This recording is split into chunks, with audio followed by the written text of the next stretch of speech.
Okay दोस्तों, मैं विपिन कुमार दुबे। मैं आपको पढ़ा रहा हूँ बेसिक इलेक्ट्रिकल इंजीनियरिंग। आज के लेक्चर में हम बात करने वाले हैं अल्कालाइन सेल, जिसको हम क्या कहते हैं, क्षारीय बैटरी। आज हम क्षारीय बैटरी का डिस्कस करेंगे और प्रयास करेंगे कि आज के लेक्चर में आपका ये चैप्टर फिनिश हो जाए। फिर अगले लेक्चर में हम नेक्स्ट चैप्टर एसी और डीसी सर्किट का बेसिक स्टार्ट करेंगे। ठीक है, एसी एसी सर्किट, डीसी तो हो गया, इसके बाद एसी सर्किट का बेसिक स्टार्ट किया जाएगा। यहाँ हम अल्कालाइन सेल, जिसको हम क्षारीय बैटरी, इसको क्षारीय बैटरी हम क्यों कहते हैं, क्योंकि इसमें जो इलेक्ट्रोलाइट होता है, जो विद्युत अपघट्य होता है, जिसमें आयन मूव करते हैं, वो यहाँ पे पोटेशियम हाइड्रोक्साइड KOH होता है। इसीलिए इसको हम क्या कहते हैं, क्षारीय बैटरी कहते हैं। हम यहाँ अकॉर्डिंग टू योर सिलेबस, इसमें हम दो प्रकार के क्षारीय बैटरी का अध्ययन करने वाले हैं। पहले का नाम है nickel iron, nickel iron alkaline cell, और दूसरे का नाम है nickel cadmium, nickel cadmium alkaline cell. ठीक है, इसको हम नीफे सेल भी बोलते हैं, एडिशन सेल भी बोलते हैं। इसको हिंदी में अगर लिखें तो हम क्या लिखेंगे, निकिल आयरन, आयरन क्षारीय सेल। इसको क्या कहेंगे, निकिल कैडमियम क्षारीय सेल। इसको क्या कहेंगे, निकिल कैडमियम क्षारीय सेल।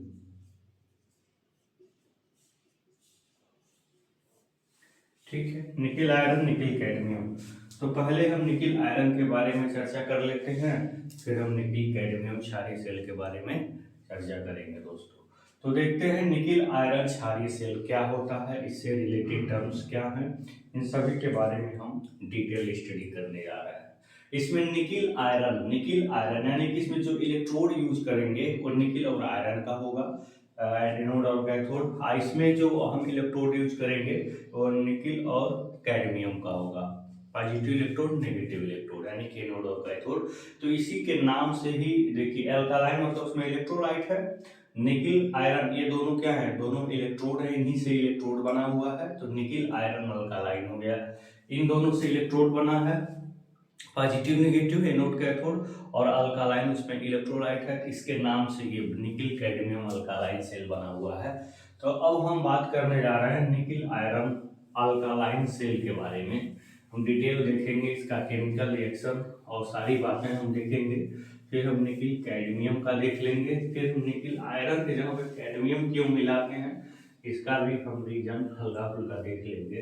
तो हम बात करने चल रहे हैं इसके बारे में, निकिल आयरन, ये निकिल आयरन अल्कालाइन सेल। अगर हम इसके कंटेनर की बात करें, अगर हम इसके कंटेनर की बात करें तो मेरे प्यारे दोस्तों, इसका कंटेनर मतलब इसका जो धारक होता है, जो सभी पार्ट्स को धारण किए होता है, वो किससे बना होता है, निकिल प्लेटेड स्टील ट्यूब से बना होता है। किससे बना होता है, निकिल प्लेटेड स्टील ट्यूब्स, मतलब इसकी जो संरचना होती है निकिल प्लेटेड, उस पर निकिल का लेप होता है, स्टील ट्यूब्स से वो बनी होती है पूरी बैटरी का धारक, जिसके अंदर इलेक्ट्रोड और इलेक्ट्रोलाइट और जो भी मटेरियल्स होते हैं सब इसी के अंदर होते हैं। तो जो इसका बाहरी आवरण होता है दोस्तों, वह निकिल प्लेटेड स्टील ट्यूब्स का होता है, इसीलिए इसका इनिशियल कास्ट ज़्यादा आता है और ये मजबूत होते हैं, कंस्ट्रक्शन में बहुत ज़्यादा क्या होते हैं, मजबूत होते हैं। ये तो इसका कंटेनर हो गया। अगर हम इसके एनोड की अगर हम बात करें तो एनोड मतलब क्या है, निकिल, निकिल हाइड्रोक्साइड, NiOH का होल 4 R, निकिल हाइड्रेट। ये दोनों जो है आपके एनोड का कार्य करते हैं। किसका कार्य करते हैं, ये दोनों आपके एनोड का कार्य करते हैं। ठीक है, ध्यान दीजिएगा, ये दोनों किसका कार्य करते हैं, एनोड का कार्य करते हैं। ठीक है, फिर अगर हम इसके कैथोड की अगर हम बात करें ना, इसमें कैथोड जो यूज किया जाता है तो वो कैडमियम और कैडमियम हाइड्रेट, ये दोनों, यहाँ पे 4 होगा तो हाइड्रोक्साइड होगा, 2 होगा तो हाइड्रेट होगा। ठीक है, ये क्या है आपका हाइड्रेट है, ध्यान दीजिएगा। और ये क्या है आपका हाइड्रोक्साइड, हाइड्रोक्साइड। एक दो बार प्रैक्टिस करेंगे आपको आ जाएगा। ठीक है, चाहिए दोनों जो है आपके एनोड का कार्य करेंगे इसमें, और कैडमियम में कैडमियम हाइड्रेट, ये दोनों जो है आपका कैथोड का कार्य करेंगे इसमें। ठीक है, क्या लिखेंगे, कैथोड का कार्य करते हैं, कैथोड का कार्य करते हैं। अगर हम इसके इलेक्ट्रोलाइट की बात करें, किसकी बात कर रहे हैं, इलेक्ट्रोलाइट। अगर हम इसके इलेक्ट्रोलाइट की बात करें तो इसमें जो इलेक्ट्रोलाइट मतलब विद्युत अपघट्य जो होता है, ये एनोड हो गया, ये आपका क्या हो गया, कैथोड हो गया, ये हो गया आपका क्या, विद्युत अपघट्य। जो इसमें विद्युत अपघट्य होता है, जिसमें आयन मूव करते हैं, वो क्या होता है, पोटेशियम हाइड्रोक्साइड। क्या होता है, पोटेशियम हाइड्रोक्साइड, KOH, इसको क्या बोलते हैं, पोटेशियम हाइड्रोक्साइड। ठीक है, ये होता है इसका एक इलेक्ट्रोलाइट। तो इतनी सारी जो मेन बातें हैं वो आपके दिमाग में होनी चाहिए। निकिल आयरन अल्कालाइन सेल पढ़ रहे हैं तो सबसे पहले आपको ये देखना है कि उसमें क्या क्या होता है, ये सबसे इम्पोर्टेंट है। क्या, उसका कंटेनर किसका बना है, उसका एनोड किसका बना है, कैथोड किसका बना है, और उसका इलेक्ट्रोलाइट जो हम उसमें यूज कर रहे हैं वो किसका बना हुआ है, यही सबसे मेन होता है। एनोड का यही सेम चीज उसमें भी होगी, निकिल कैडमियम में भी सेम ऐसे ही आपको पढ़ना है। या तो सेम ही हो जाएगा, बस OIC आयरन की हम बात कर रहे हैं तो CD नहीं होगा, सॉरी, यहाँ पे CD नहीं होगा दोस्तों, यहाँ पे आयरन हो रहा है ना, तो ये Fe होगा। ठीक है, फेरस, यहाँ पे फिश इसको रिप्रेजेंट करते हैं, फेरस हाइड्रेट होगा। हाँ, ध्यान दीजिएगा। तो ये है इसका कंस्ट्रक्शन। अब हम इसके केमिकल रिएक्शन की बात कर लेते हैं। केमिकल रिएक्शन चार्जिंग डिस्चार्जिंग दोनों को एक साथ देख लेंगे। आप पहले इसको नोट डाउन कर लीजिएगा जरूर, क्योंकि अत्यंत ही इंपॉर्टेंट पॉइंट्स हैं जो आपके सामने यहाँ पे रिप्रेजेंट किए जा रहे हैं दोस्तों। चलिए, अब हम इसके केमिकल रिएक्शन की बात कर लेते हैं। यही इतना इसमें क्या है, इंपॉर्टेंट होता है। इसमें रासायनिक अभिक्रिया किस प्रकार की होती है, फिर हम मोटी मोटा अध्ययन कर लेंगे इसके डिफरेंसेस में, इसके डिफरेंसेस में क्या अंतर होता है उसको भी हम लोग थोड़ा बहुत देख लेंगे। तब ये चैप्टर यहीं पे क्या हो जाएगा, फिनिश हो जाएगा। तब हम अपने अगले चैप्टर की ओर मूव करेंगे। तो हम क्या बात करने चल रहे हैं, केमिकल रिएक्शन के बारे में। Chemical reaction in nickel iron alkaline cell, यहाँ पे लिखेंगे निकिल आयरन अल्कालाइन सेल में होने वाले रासायनिक अभिक्रिया। ठीक है, क्या है, निकिल आयरन सेल में होने वाली रासायनिक अभिक्रिया।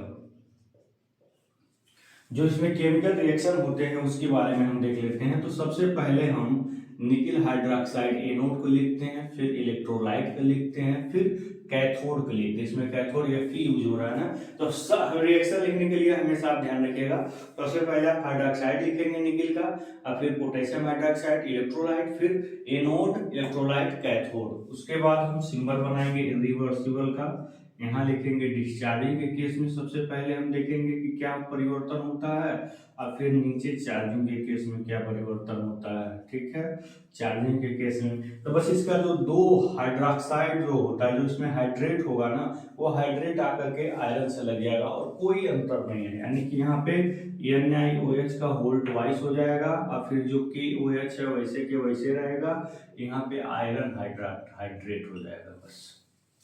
ठीक है, तो यहाँ पे आपका ये एनोड है, ये क्या है आपका एनोड है, ये आपका क्या है इलेक्ट्रोलाइट है, ये क्या है आपका इलेक्ट्रोलाइट है, और ये आपका क्या है कैथोड है।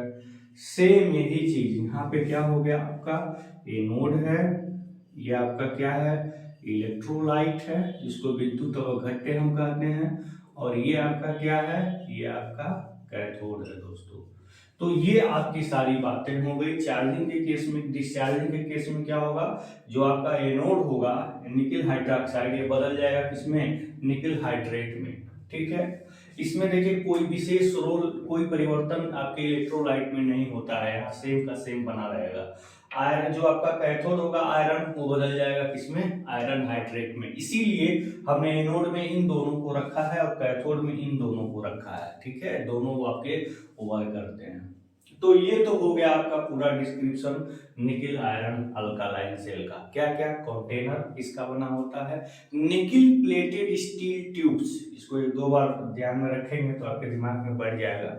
स्टील ट्यूब्स के बने होते हैं, लेकिन वो कैसा किससे प्लेटेड होता है, इसका लेप होता है उस पे, उसका जो प्लेट होता है उसके ऊपर किसका होता है निकिल का होता है। ठीक है, तो ये आपका कंटेनर हो गया।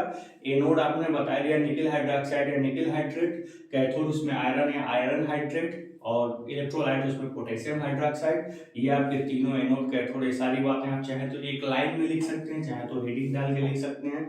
और फिर होने वाले इसमें रासायनिक अभिक्रिया को यहाँ पे पहले एनोड लिखेंगे, फिर इलेक्ट्रोलाइट लिखेंगे, फिर कैथोड लिखेंगे। ठीक है, रिएक्शन में बस OH2 यहाँ पे ला कर रख देंगे। जब यहाँ इसको ला कर रख देंगे तो यहाँ दो मात्रा ही बचेगी, दो हो गया, यहाँ पे दो मात्रा आ गई यानी हाइड्रेट यहाँ पे आ गया। ये आपका हाइड्रोक्साइड है, ध्यान दीजिएगा, ये आपका क्या है हाइड्रोक्साइड, क्या है ये हाइड्रोक्साइड, और ये आपका क्या है हाइड्रेट, ध्यान देना है इस बात का, ये है आपका क्या हाइड्रेट। इस प्रकार से ये रिएक्शन कंप्लीट हुआ। चलिए अब बात कर लेते हैं हम निकिल कैडमियम अल्कालाइन से।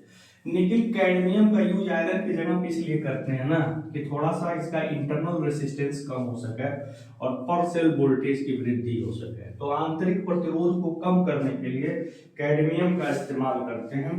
कैडमियम का रेसिस्टेंस आयरन के कंपैरिजन में क्या हो जाता है कम होता है, इसीलिए हम यहाँ पे आयरन का यूज न करके इसके जगह पे क्या यूज करेंगे कैडमियम का। बाकी सारी की सारी बातें, सारी की सारी चीजें वैसे की वैसे ही रहेंगी, कोई अंतर नहीं होगा। अगर फिर हम इसके कंटेनर की बात कर लेंगे तो इसका कंटेनर आपका बना रहेगा वैसे ही nickel plated steel tubes, nickel plated steel tubes का बना होता है, निकिल प्लेटेड स्टील ट्यूब्स।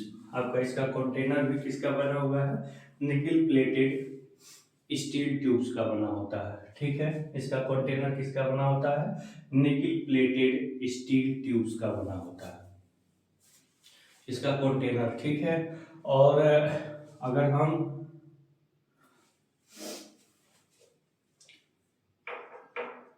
चाहे तो पूरा लिख दीजिए का बना होता है। फिर अगर हम इसके एनोड की बात करें, यहाँ पे इसके एनोड की अगर हम बात करें तो इसका एनोड किस मटेरियल का बना होता है, वही आपका सेम निकिल हाइड्रोक्साइड, यह यहाँ पे लिख दीजिएगा या निकिल हाइड्रेट, निकिल हाइड्रेट का बना होता है। क्या बना होता है मेरे प्यारे दोस्तों आपका एनोड। फिर अगर हम इसके कैथोड की बात करें तो यह किसका बना होता है, यह बना होता है आपका क्या कैडमियम हाइड्रोक्साइड या कैडमियम हाइड्रेट। ठीक है, नहीं नहीं, गलत हो गया, यहाँ पे केवल कैडमियम रखेंगे। कैडमियम या कैडमियम हाइड्रेट का बना होता है, सेम वही है, बस आयरन के जगह पे हम Cd रखेंगे और कुछ नहीं परिवर्तन करेंगे। ठीक है, फिर इसमें अगर हम इलेक्ट्रोलाइट की बात कर लें, इलेक्ट्रोलाइट जिसको हम क्या कहते हैं, विद्युत अपघट्य। अगर हम इसके विद्युत अपघट्य की बात कर लें, एनोड हो गया, कैथोड हो गया, इलेक्ट्रोलाइट हो गया, तो इसमें विद्युत अपघट्य क्या होता है, पोटेशियम हाइड्रोक्साइड। इसमें विद्युत अपघट्य क्या होता है, पोटेशियम हाइड्रोक्साइड होता है। क्या होता है, पोटेशियम हाइड्रोक्साइड होता है। इसमें विद्युत अपघट्य क्या होता है, पोटेशियम हाइड्रोक्साइड होता है। तो ये हो गया। अब हम इस पर फाइनली किस पर बात करेंगे, केमिकल रिएक्शन पे।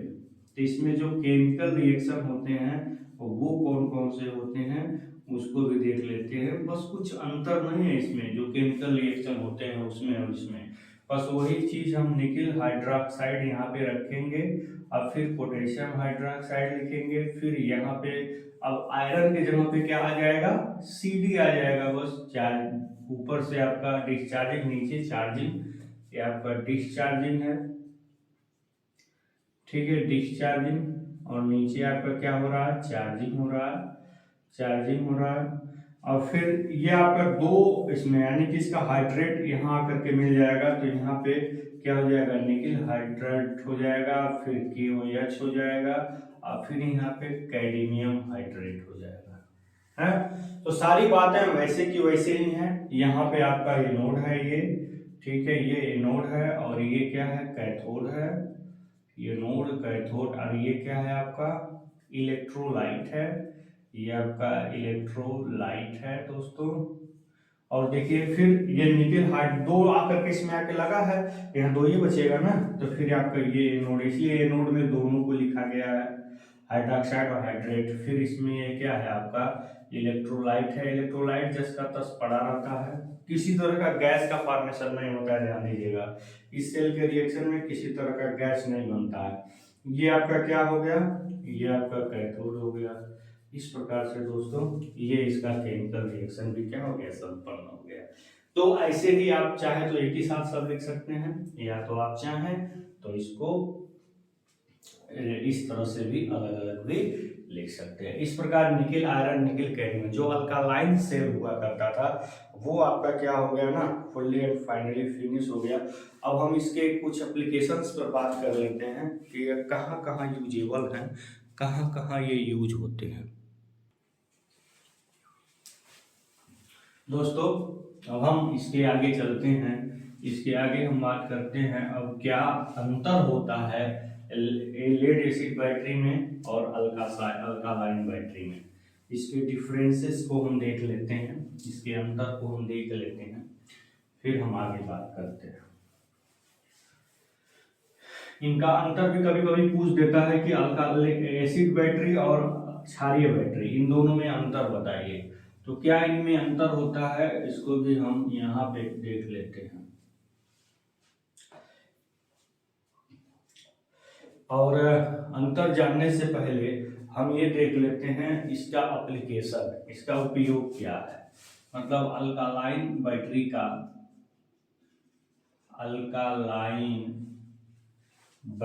का अनुप्रयोग देख लेते हैं। अनुप्रयोग कहाँ कहाँ इसका उपयोग किया जाता है, जो अत्यंत ही क्या होता है, इम्पोर्टेंट होता है। तो सबसे पहले हम बता दें इसका यूज हम फोटोग्राफी में भी करते हैं, फोटोग्राफी फोटोग्राफी में भी करते हैं, ठीक है। पोर्टेबल इलेक्ट्रॉनिक्स टूल में भी करते हैं, पोर्टेबल, एक मिनट, पोर्टेबल इलेक्ट्रॉनिक्स टूल्स क्या बोलते हैं उसको, portable electronics tools portable electronics tools में भी करते हैं। फिर कहाँ करते हैं, फ्लैश लाइट में भी इसका इस्तेमाल करते हैं, फ्लैश लाइट में भी। फिर इमरजेंसी लाइट में भी इसका उपयोग करते हैं, इमरजेंसी लाइट में भी। ठीक है, ऐसे ऐसे सब इंपॉर्टेंट पॉइंट्स होते हैं जहां पे हम इसका क्या करते हैं, इस्तेमाल करते हैं दोस्तों। तो अगर मेन एप्लीकेशन की बात करें तो यही इसका मेन एप्लीकेशन है, फोटोग्राफी में, पोर्टेबल इलेक्ट्रॉनिक्स टूल में, फ्लैश लाइट में, इमरजेंसी लाइट में हम क्या करते हैं, इसका इस्तेमाल करते हैं। तो ये अल्कालाइन सेल का क्या हो गया, उपयोग हो गया। अगर हम इसके प्रॉपर्टीज के बारे में देखें, अगर हम इसके प्रॉपर्टीज के बारे में देखते हैं तो क्या क्या विशेष बातें हैं इसमें, क्या क्या इसका अगर हम देखें, बोल्ट पर सेल, बोल्ट पर सेल का इसका जो बोल्ट होता है 1.2 वोल्ट होता है। अगर हम इसके एम्पियर हावर इफिशियंसी की बात करें ना, तो ये आपका 60 से 70 से 80% होता है, ध्यान देना है, 70 से 80% होता है। अगर हम इसके वाट हावर इफिशियंसी की बात करें, इसके वाट हावर इफिशियंसी की अगर हम बात करें परसेंटेज में, तो ये क्या होता है, 60 से 70% होता है। ठीक है, ये सारे इसके क्या है, स्पेशल फीचर्स हैं। एम्पियर हावर एफिशिएंसी, वाट हावर एफिशिएंसी, वोल्ट पर सेल, ये प्रॉपर्टीज, एप्लीकेशन, केमिकल रिएक्शन। अगर आपसे पूछे कि अल्कालाइन सेल क्या है, कितने प्रकार का होता है, विवरण दीजिए या रासायनिक अभिक्रिया देते हुए समझाइए, तो आप पूरी बातें लिख देंगे। समझ में आई बात, दोनों को अलग अलग करके और फिर इसके एप्लीकेशन, फिर इसके प्रॉपर्टी। इस प्रकार से अल्कालाइन सेल का हमने यहाँ पे क्या कर दिया, पूरा क्या कर दिया, ऑपरेशन कर दिया। अब हम अंतर पढ़ेंगे, किसमें अंतर पढ़ेंगे। अब हम अंतर पढ़ने जा रहे हैं इसमें अल्कालाइन सेल में और लेड एसिड सेल में। डिफरेंस क्या, इनमें डिफरेंस होता है, हम उसको देख लेते हैं। इनमें जो अंतर होते हैं, कभी कभी एग्जाम में से पूछ देता है, अल्कालाइन सेल में और लेड एसिड सेल में क्या अंतर है, इसका एक सूची बनाइए, इसका एक लिस्ट बनाइए। तो अंतर के साथ साथ हम ये भी बताएंगे कि लेड एसिड सेल में क्या क्या फॉल्ट होते हैं।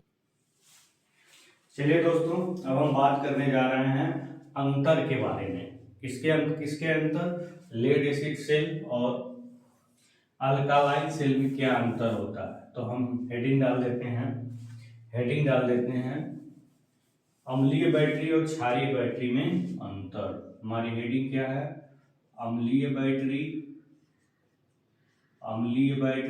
और क्षारीय बैटरी में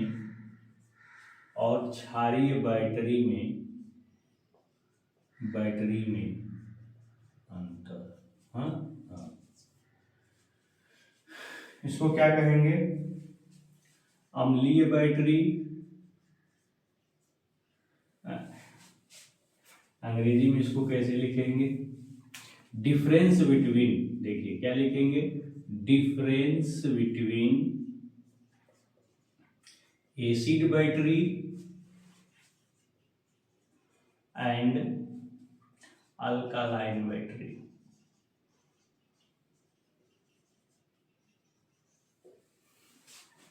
सबसे पहले अगर हम इसके लाइफ की बात करें ना, तो यहाँ इसमें डाल दीजिए लेड एसिड बैटरी, एक साइड में डाल दीजिए लेड एसिड बैटरी और दूसरी साइड में डाल दीजिए अल्कालाइन बैटरी, दूसरे में क्या डालिए, अल्कालाइन बैटरी। अम्लीय बैटरी, क्षारीय बैटरी। अगर हम इसके एडवांटेज लाइफ की अगर हम बात करें, इसका लाइफ लगभग 5 इयर्स तक होती है। मतलब इसका आयु, अगर हम ऐसे पूरा लिखें, इसका आयु जो होती है ना, इसका आयु लगभग 5 इयर्स तक होती है, 5 इयर्स तक होती है। अगर हम इसके लाइफ की बात करें तो इसकी जो आयु होती है, इसकी आयु लगभग 20 वर्ष तक होती है, 20 वर्ष तक होती है, ये ध्यान देना। इसकी आयु कितनी होती है? लगभग 20 साल तक होती है। तो इसका ये लाइफ हो गया। और फिर इनिशियल कास्ट, अगर हम इसके इनिशियल कास्ट की बात करें, मतलब अगर हम इसके प्रारंभिक कीमत की बात करें, प्रारंभिक कीमत की अगर हम बात करें तो इसका प्रारंभिक कीमत क्या होता है? लेड एसिड बैटरी का इनिशियल कास्ट क्या होता है? कम होता है। प्रारंभिक कास्ट क्या होता है इसका? कम होता है। प्रारंभिक कास्ट यहाँ पे इसे लिखेगा इसका प्रारंभिक कास्ट कंपैरेटिवली क्या होता है? कम होता है। तुलनात्मक रूप से ऐसे लिखेगा, प्रारंभिक कास्ट तुलनात्मक रूप से क्या होता है? इसके तुलना में क्या होता है? कम होता है। क्योंकि इसमें निकल प्लेटेड स्टील ट्यूब यूज कर रहे हैं उसके कंटेनर में, इसलिए इसका इनिशियल कास्ट क्या हो जाता है? बढ़ जाता है। इनिशियल कास्ट, इसको क्या कहेंगे? प्रारंभिक कीमत। अगर हम यहाँ पे हमने कंपैरेटिव टर्मिनोलॉजी एक जगह हम यूज करेंगे, तो यहाँ पे लिखेंगे इसका प्रारंभिक कास्ट तुलनात्मक रूप से ज्यादा होता है। इसका प्रारंभिक कास्ट तुलनात्मक रूप से क्या होता है? इसका प्रारंभिक कास्ट तुलनात्मक रूप से ज्यादा होता है, अगर इन दोनों की बात करें तो। अब आ जाते हैं मेंटेनेंस कास्ट में। इसके कास्ट में मेंटेनेंस कास्ट में, तो मेंटेनेंस कास्ट की अगर हम बात करें, इसके मतलब अनुरक्षण कीमत की अगर हम बात करें, अनुरक्षण कीमत, तो चूंकि लेड एसिड बैटरी में बहुत सारे फॉल्ट होते हैं दोस्तों, लेड एसिड बैटरी में क्या होता है? बहुत सारे फॉल्ट होते हैं, जैसे आपका सेडिमेंटेशन हो गया, सल्फेशन हो गया, बकलिंग हो गया, इस तरह के बहुत सारे फॉल्ट होते हैं उसमें। तो इसलिए उसमें मेंटेनेंस करना बराबर बहुत जरूरी होता है, जिसके कारण मेंटेनेंस कास्ट ज़्यादा आ जाता है। जैसे इसके तली पे क्या होता है? तलछट हमेशा बैठता रहता है, जिसको सेडिमेंटेशन बोलते हैं। और जब बैटरी को हम बहुत तेजी से चार्ज करते हैं ना, तो उसकी प्लेटें ऐंठ जाती हैं, जिसको बकलिंग कहते हैं। जब बहुत तेज हाई रेट से चार्ज करते हैं तो अब बैटरी को बिना यूज किए अगर ज़्यादा टाइम तक रख दिए तो उसमें सल्फेशन हो जाता है, उसके प्लेटों पे, इलेक्ट्रोडों पे सल्फेट जो है जमा होने लगते हैं, जिससे उसका प्लेट खराब होने लगता है। तो उसको ट्रिकल चार्जिंग पे, मतलब बहुत कम धारा बहुत ज़्यादा समय तक उसको चार्ज करते हैं, ताकि ये प्रॉब्लम उसकी दूर हो सके। फिर उसके इलेक्ट्रोडों पे जंग लगने की भी पॉसिबिलिटीज ज़्यादा होती है। तो इतने सारे फॉल्ट आपके लेड एसिड बैटरी में संभावित होते हैं, इसलिए उनका बार बार मेंटेनेंस करना जरूरी होता है, इसीलिए उसका मेंटेनेंस कास्ट क्या हो जाता है? ज़्यादा हो जाता है। तो ये सारे फॉल्ट हैं, इसको भी ध्यान दीजिएगा, इसमें होते हैं। तो इसका अनुरक्षण कीमत क्या होती है? ज़्यादा होती है। इसकी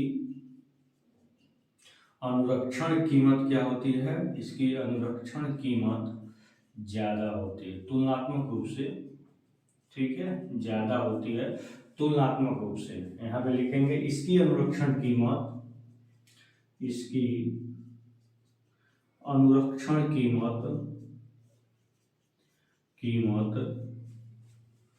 तुलनात्मक रूप से क्या होती है? कम होती है। तुलनात्मक रूप से क्या होती है? कम होती है। क्योंकि इतने सारे जो पार्ट इसमें होते हैं वो सारे पार्ट इसमें नहीं होते, इसलिए इसका अनुरक्षण कीमत मेंटेनेंस कास्ट क्या हो जाता है? कम हो जाता है। हो गया।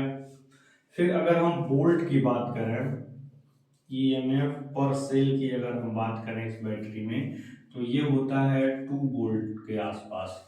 अगर इसमें हम बात करें ईएमएफ पर सेल की अगर हम बात करें, तो इसमें आपका आता है 1.2 वोल्ट, बहुत ज़्यादा नहीं होता है इसमें 2 वोल्ट होता है, उसमें 1.2 वोल्ट होता है।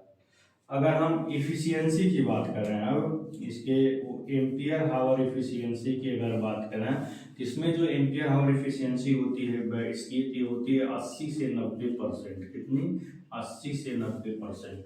अगर इसके एम्पियर आवर एफिशिएंसी की बात करें तो ये होती है 70 से 80%। ठीक है, ये होती है 70 से 80%। फिर अगर वाट आवर एफिशिएंसी की अगर हम बात करें तो इसका होता है आपका 70 से 80%। और इसका वाट आवर एफिशिएंसी की अगर हम बात करें तो ये होता है 60 से 70%। ठीक है, तो इस प्रकार से ये पूरा डिफरेंस जो होता है लेड एसिड बैटरी और अल्कालाइन बैटरी में, वो पूरा डिफरेंस आपके सामने हमने क्या कर दिया, प्रेजेंट कर दिया। ठीक है, और भी नोट्स में अगर देखिएगा तो कुछ चीजें और भी ऐड कर लीजिएगा। तो ये लगभग इससे ज़्यादा डिफरेंस आपको नहीं लिखना है, इससे ज़्यादा डिफरेंस पूछेगा भी नहीं और आपको इससे ज़्यादा लिखना भी नहीं है। तो अंतर के संबंध में अगर पूछ जाए तो आप इसको ऐसे क्या कर सकते हैं, लिख सकते हैं। अब हम ये हो गया। अगर हम फॉल्ट की बात करें, लेड एसिड बैटरी में दोष कौन कौन से होते हैं, क्योंकि ये सिलेबस में मेंशन्ड नहीं है इसलिए हम इस पर बहुत ज़्यादा फोकस नहीं करेंगे। लेकिन आप जान जाइए कि लेड एसिड सेल में और भी बहुत सारी बातें, देखिए हमने लिखना भूल गया। जैसे इसमें रिएक्शन जब होता है ना लेड एसिड बैटरी में, तो क्या फॉर्मेट होता है, ऑक्सीजन हाइड्रोजन गैस निकलते हैं हमेशा। ठीक है, लेकिन लेड एसिड बैट में किसी तरह की उसको भी हम मेंशन कर देते हैं। और फिर आपका इसमें इलेक्ट्रोलाइट का इंपॉर्टेंट रोल होता है लेड एसिड बैटरी में, लेकिन अल्कालाइन सेल में इलेक्ट्रोलाइट का कोई विशेष इंपॉर्टेंट रोल नहीं होता है। अगर हम यहाँ पे इस चीज को देख लें तो लेड एसिड बैटरी में जो हम बातें बता रहे हैं, इसमें आपका क्या होता है, गैस फॉर्मेशन होता है। क्या होता है, गैस फॉर्मेशन। इसमें गैस बनती है। गैस कैसे, अगर हम हाइड्रोजन की बात करें तो ये कहाँ से रिलीज होती है, चूंकि इसमें प्लस है तो ये कैथोड से रिलीज होती है। ऑक्सीजन की अगर हम बात करें निगेटिव है तो किससे रिलीज होगी, एनोड से रिलीज होती है। इसमें गैस फॉर्मेशन होते हैं और ये रिलीज कैसे होती है ये आपको सामने लिखा हुआ है। हाइड्रोजन गैस कैथोड से और आपका ऑक्सीजन एनोड से। इसमें नो गैस फॉर्मेशन, इसमें किसी तरह का गैस को फॉर्मेट नहीं होती रिएक्शन के द्वारा, इसमें किसी प्रकार का कोई गैस फॉर्मेशन नहीं होता। अगर हम ये देखें इलेक्ट्रोलाइट के बारे में, अगर देखें इसमें लिखेंगे कि इलेक्ट्रोलाइट प्ले इंपॉर्टेंट रोल। क्या लिखेंगे, electrolyte play important role. Important role मतलब इलेक्ट्रोलाइट महत्वपूर्ण भूमिका निभाता है इसमें in chemical reaction, in chemical reaction. इसको हिंदी में लिख सकते हैं कि इलेक्ट्रोलाइट केमिकल रिएक्शन में महत्वपूर्ण भूमिका निभाता है। और इसमें लिखेंगे डज नॉट मतलब नो एनी इम्पोर्टेंट रोल। इसमें इलेक्ट्रोलाइट जो होता है वो कोई खास भूमिका इसमें नहीं निभाता है। तो ये भी अंतर था जिसको आपके सामने मेंशन कर दिए। अब हम चलते हैं, ये थोड़ा सा हम टॉपिक पे बात कर लेते हैं कि लेड एसिड बैटरी में क्या क्या फॉल्ट आ जाते हैं, क्या क्या दोष आ जाते हैं जिसके कारण उस पर मेंटेनेंस चार्ज बढ़ जाता है, यानी उस पर मेंटेनेंस करना क्या होता है, जरूरी हो जाता है। तो हम फॉल्ट देखते हैं। Fault in lead acid battery. Lead acid battery में क्या क्या प्रदोष होते हैं। Lead acid, fault in lead acid battery. Lead acid battery में क्या क्या प्रदोष होते हैं, क्या क्या दोष होते हैं, उसको हम देख लेते हैं। यहाँ पे एक होता है इसमें सेंडिमेंटेशन, इसको बोलते हैं तलछटी का बैठना।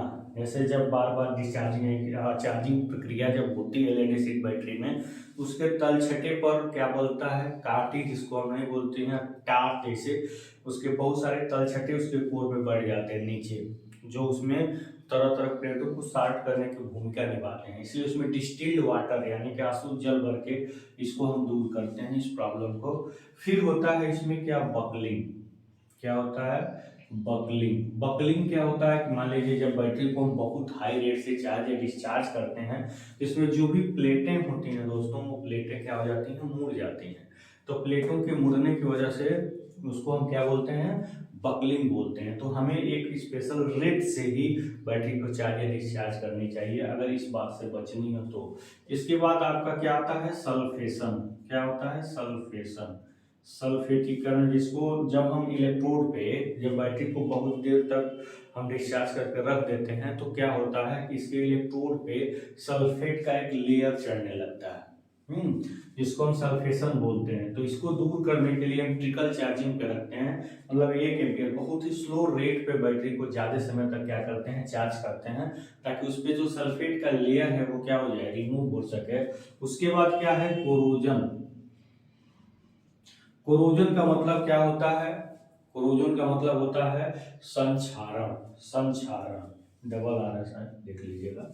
संक्षारण, संक्षारण मतलब इलेक्ट्रोड उसके क्या हो जाते हैं, बहुत ज्यादा संक्षारित हो जाते हैं, उस पर जंग लग जाता है। तो उस जंग को दूर करने के लिए हम उस पर क्या करते हैं, जेली, पेट्रोलियम जेली वगैरह लगा करके उसके ओरिजिन को दूर करते हैं। तो इतने सारे फॉल्ट आपके सामने आपको दिख गए किसमें, लेड एसिड बैटरी में, इसीलिए इसके मेंटेनेंस बार बार करने की बहुत आवश्यकता होती है। जबकि अगर हम अल्कालाइन सेल की बात करें, अल्कालाइन बैटरी की बात करें, तो इतने सारे फॉल्ट उसमें देखने को नहीं मिलते हैं। तो चलिए, अकॉर्डिंग टू योर सिलेबस हम टॉपिक को आगे बढ़ाते हुए हम चलते हैं किस पर, इंपॉर्टेंट सेल इसके आगे है सिल्वर ऑक्साइड सेल। तो सिल्वर ऑक्साइड चूंकि आपके सिलेबस में है तो हम उसको भी देख लेते हैं। सिल्वर ऑक्साइड बैटरी ये भी एक प्रकार का क्या है, रिचार्जेबल बैटरी है।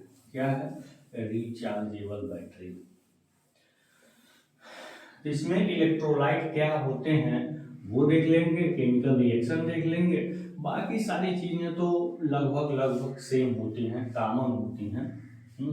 तो हम किस पर बात करने जा रहे हैं, सिल्वर ऑक्साइड बैटरी पर। सिल्वर ऑक्साइड बैटरी, इसको क्या कहते हैं, सिल्वर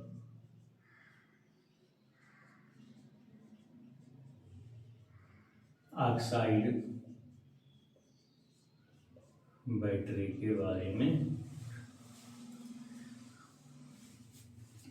तो इसमें आपका जो एनोड होता है सिल्वर ऑक्साइड होता है, सिंपल सी बात है, Ag2O, ठीक है।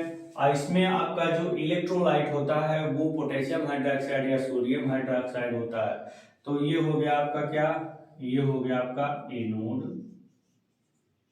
Silver oxide. अगर इसके हम कैथोड की बात कर रहे हैं तो इसमें जो कैथोड होता है वो क्या होता है, जिंक होता है। जिंक होता है क्योंकि हम इसमें जिंक का प्रयोग करते हैं एज ए कैथोड में। तो ये एनोड हो गया, कैथोड हो गया। अगर हम इसके इलेक्ट्रोलाइट की बात करें, इसमें जो आपका इलेक्ट्रोलाइट होता है वो क्या होता है, सोडियम हाइड्रोक्साइड और पोटेशियम हाइड्रोक्साइड, ये इसके क्या हो गए, इलेक्ट्रोलाइट हो गए। अगर इसमें हम केमिकल रिएक्शन देखें तो केमिकल रिएक्शन इसका कैसे होता है, इसमें रिवर्जिबल यानी कि रिचार्जेबल बैटरी है। केमिकल रिएक्शन, तो इसमें अगर हम केमिकल रिएक्शन की बात कर लें तो केमिकल रिएक्शन क्या होता है, सिल्वर ऑक्साइड पहले लिखेंगे और फिर यहाँ पे हम क्या लिखेंगे, जिंक लिखेंगे, और फिर यहाँ पे क्या है, डिस्चार्जिंग, यहाँ पे क्या है डिस्चार्जिंग, और यहाँ पे क्या होगा, चार्जिंग। तो Ag2 यानी कि यहाँ पे जब केमिकल रिएक्शन होगा तो क्या मिलेगा, सिल्वर मिलेगा और फिर आपका जिंक ऑक्साइड मिलेगा। तो ये इसमें केमिकल रिएक्शन होते हैं, बहुत कुछ नहीं है इसमें। 2Ag ऑक्सीजन इसके साथ मिल जाता है, एनोड कैथोड इलेक्ट्रोलाइट के फॉर्म में ये आपका NOH KOH होता है, जिसको कोई विशेष रोल नहीं है, जो यहाँ रहेगा वो यहाँ रहेगा, इसलिए हटा दिया गया है। केवल इंपॉर्टेंट जो भी है वो यहाँ पे लिखा गया है। अगर इसके पर बोर्ड सेल की अगर हम बात करें ना, पर बोर्ड सेल की अगर हम बात कर रहे हैं तो पर बोर्ड सेल इसका कितना होता है, 1.5 वोल्ट है, ध्यान देना। बाकी सारी चीजें बहुत अच्छी हैं, इसकी इफिशियंसी भी ठीक ठाक होती है, इसकी चार्जिंग डिस्चार्जिंग बहुत बढ़िया होती है और परफॉर्मेंस भी बहुत बढ़िया होता है। बहुत सारे इसके लाभ हैं। अगर हम इसके एप्लीकेशन की बात करना है ना, तो वही सारे एप्लीकेशन जो आप इसके पहले पढ़ते आए हैं सब में भी इसका भी यूज किया जा सकता है। एप्लीकेशन का मतलब क्या होता है? अनुप्रयोग। तो सब में इसका भी प्रयोग किया जाता है, जैसे आपका वॉचेज में, फिर आपका कैलकुलेटर में, जहाँ जहाँ बैटरी स्टोरेज की ज़रूरत पड़ती है सब जगह हम इसका प्रयोग कर लेते हैं। कोई इसमें ईयरबड्स में, इलेक्ट्रॉनिक डिवाइसेस में, जैसे आप मान लीजिए वो ब्लूटूथ वगैरह यूज करते हैं तो उसमें जो बैटरियाँ यूज होती हैं उसमें भी हम इसका प्रयोग कर लेते हैं, इलेक्ट्रॉनिक डिवाइसेस में, ईयरबड्स में। ठीक है, इलेक्ट्रॉनिक्स डिवाइसेस में, ईयरबड्स में, फोटोग्राफी में भी, फोटो इलेक्ट्रिक में भी इसका यूज करते हैं, फोटो इलेक्ट्रिक में भी इसका यूज करते हैं। ऐसे बहुत सारी चीज़ें हैं जिसमें हम क्या करते हैं, इसका प्रयोग करते हैं सिल्वर ऑक्साइड बैटरी का। इसलिए इसका भी इस सेल में, इस चैप्टर में क्या इम्पोर्टेंट रोल है, ये बिल्कुल इन समूह से क्या है, सेपरेट है, अलग है। अब एक बैटरी और भी है जिसके बारे में ऊपर ऊपर हम बात करते हैं, जिसको मेंटेनेंस फ्री बैटरी कहते हैं। दोस्तों इसमें स्पेशल बात ये होती है मेंटेनेंस फ्री बैटरी में कि इसमें आपका इस ऐसा क्या होता है, मेंटेनेंस फ्री बैटरी, उसका हेडिंग डाल लेते हैं फिर हम बताते हैं कि मेंटेनेंस फ्री बैटरी आपका क्या है। थोड़ा सा मॉडल वाला बैटरी है जिसमें बहुत सारे अपडेट किए गए हैं और ज़्यादातर यूज भी किया जा रहा है। ये ऑटोमोबाइल वगैरह में ज़्यादा यूज किया जाता है, रिमोट सेंसर में यूज किया जा रहा है, यूपीएस में यूज किया जा रहा है, फिर आपका एयरक्राफ्ट में यूज किया जा रहा है। ये सब कुछ इसके एप्लीकेशन बहुत बेहतरीन है। अगला जो सबसे लास्ट टॉपिक है आपका वो है maintenance free battery. Maintenance free battery, इसको हम क्या बोलते हैं, अनुरक्षण मुक्त बैटरी। इसको हिंदी में क्या कहते हैं, अनुरक्षण मुक्त बैटरी। अनुरक्षण मुक्त बैटरी ऐसे में जिसमें अनुरक्षण बहुत ही कम, नगण्य के बराबर होता है, मेंटेनेंस नगण्य के बराबर होता है। तो ऐसा होता क्या है, जब लिक्विड इलेक्ट्रोलाइट हम यूज करते हैं ना बैटरी में, तो वही रिएक्शन जब उसमें होता है तो डिफरेंट डिफरेंट प्रॉब्लम क्रिएट करती है, कल्सिटी वगैरह उसी से बैठती है। बहुत सारे उसमें प्रॉब्लम्स क्रिएट होते हैं क्योंकि लिक्विड फॉर्म में होने के वजह से सारी प्रॉब्लम्स इसमें हमें क्या करना पड़ता है, फेस करना पड़ता है। क्यों? क्योंकि इसमें बहुत सारे जो है, ऐसा क्यों करना पड़ता है, इसलिए कि उसमें लिक्विड यूज होने की वजह से, जो अभी तक आपने बैटरी पढ़ा, सेल पढ़ा, तो उसमें रिएक्शन होते हैं जिसकी वजह से बहुत सारे प्रॉब्लम क्रिएट होते हैं, जिसके कारण हम उसको बार बार मेंटेनेंस करते हैं। लेकिन अगर उसमें हम ऐसा सेपरेटर का प्रयोग करते हैं जो उस इलेक्ट्रोलाइट को, पानी को अपने अंदर सोख ले और फिर आवश्यकता पड़ने पर रिलीज करे, तो इस तरह से वाटर एब्जॉर्बिंग सेपरेटर का यूज करते हैं। वाटर एब्जॉर्बिंग ग्लास होती है जो इसमें क्या करती है, इस बैटरी में यूज करते हैं, वो उनको अपने अंदर सूखी पड़ी होती है और उसी में सारे रिएक्शंस होते हैं, जिसके कारण किसी तरह का फॉल्ट होने की संभावना बहुत कम हो जाती है और उसमें मेंटेनेंस करने की जरूरत भी बहुत कम होती है। तो एक स्पेशल फंक्शन इसमें यही होता है, इसमें ग्लास जो यूज करते हैं जैसे सेपरेटर, वो वाटर एब्जॉर्बिंग टाइप होती है और बाकी सारी चीजें वही है, चार्जिंग डिस्चार्जिंग सब कुछ वेल मेंटेन होता है, ओवर चार्जिंग को भी बियर कर सकता है और कुछ बहुत सारे अपडेट इसमें होते हैं। तो इसीलिए इसको हम क्या कहते हैं, मेंटेनेंस फ्री बैटरी कहते हैं। अब ज़्यादातर इसका यूज कहाँ कहाँ हो रहा है, जैसे ऑटोमोबाइल में भी इसका यूज किया जा रहा है, ऑटोमोबाइल में भी इसका यूज किया जा रहा है। फिर इसका यूज कहाँ कहाँ किया जा रहा है, फिर इसका यूज रिमोट सेंसर में भी किया जा रहा है, रिमोट सेंसर में भी इसका यूज किया जा रहा है। हाँ, रिमोट सेंसर में भी इसका यूज किया जा रहा है। फिर इसका यूज कहाँ किया जा रहा है, यूपीएस में इसका यूज किया जा रहा है। फिर एयरक्राफ्ट में भी इसका यूज किया जा रहा है। तो ये सारे एप्लीकेशंस हैं मेंटेनेंस फ्री बैटरी के। अगर पूछ दे तो एप्लीकेशन जरूर लिखेंगे, interrupted power supply, aircraft, remote sensor, automobile, इन सब जगहों पे अभी भी क्या किया जा रहा है, मेंटेनेंस फ्री बैटरी का इस्तेमाल किया जा रहा है। इसमें खास बात यही है कि जो सेपरेटर है वो वाटर एब्जॉर्बिंग टाइप होती है, जिसकी वजह से उसमें बहुत सारे फॉल्ट नहीं आते हैं, जिसके कारण इसका मेंटेनेंस करने की जो संभावनाएं होती हैं वो बहुत कम होती हैं।